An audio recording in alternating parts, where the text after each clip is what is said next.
In this video, we'll explain how to check whether the vote power lock has occurred and whether you've delegated your wrapped tokens in time to qualify for the next set of FTSO rewards. Firstly, you'll need the current epoch number. See the previous video, Finding the Current Reward Epoch, for more information.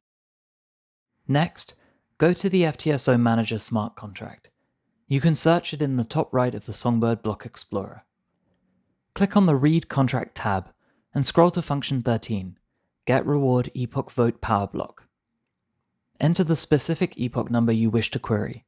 In this case, we're querying block number 25. The value represented is the block that was used to determine the vote power for the next epoch. Copy and paste the block number provided into the Search tab located in the upper right-hand corner of the Explorer, and press Enter on your keyboard.